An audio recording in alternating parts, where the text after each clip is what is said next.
Tivoli comprend deux volets. Un projet qui est le projet Greenbees, qui est un incubateur à start-up centré sur l'économie circulaire, que vous voyez ici, et qui est aussi un parc PME, donc c'est 5000 m² d'ateliers.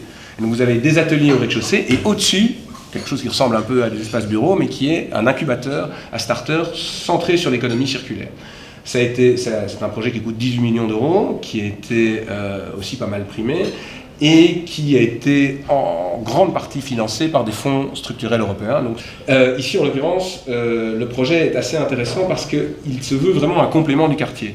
Moi, je dis toujours, quand je parle de Greenbees, que c'est un projet qui améliore le projet Tivoli Green City, et pas un projet qu'on a fait malgré le quartier résidentiel. Donc, on n'a pas simplement essayé de minimiser l'impact potentiellement nuisible de la présence de petites industries, niveau PME, mais au contraire, on pense que leur présence et l'espace d'incubation et le Fab Lab qu'on a ouvert dedans ajoutent à la qualité du quartier. Alors vous voyez qu'au rez-de-chaussée, vous avez des modules, c'est très important pour faire venir des PME, de leur fournir des espaces livrés Casco, avec Casco en belge, ça veut dire brut de finition, avec 6 mètres de hauteur sous plafond, ils peuvent faire des bureaux en mezzanine.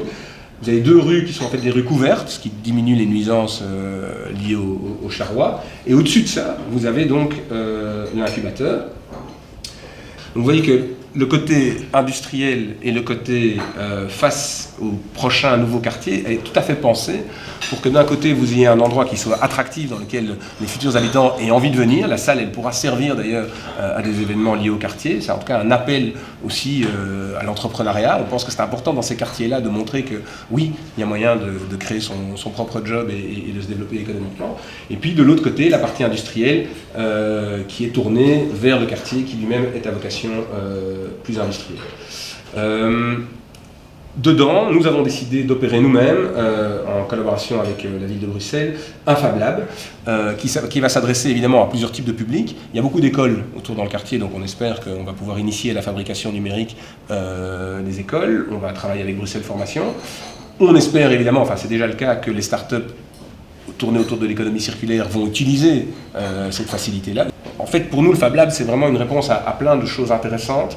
D'abord parce que il ne faut pas rater ce tournant-là dans le développement économique. On est une société de développement économique, donc il faut qu'on encourage l'économie productive là où elle peut trouver sa place. Mais c'est aussi quelque chose de très intéressant en termes de revitalisation urbaine et en termes d'intégration de la production de biens manufacturés dans la ville.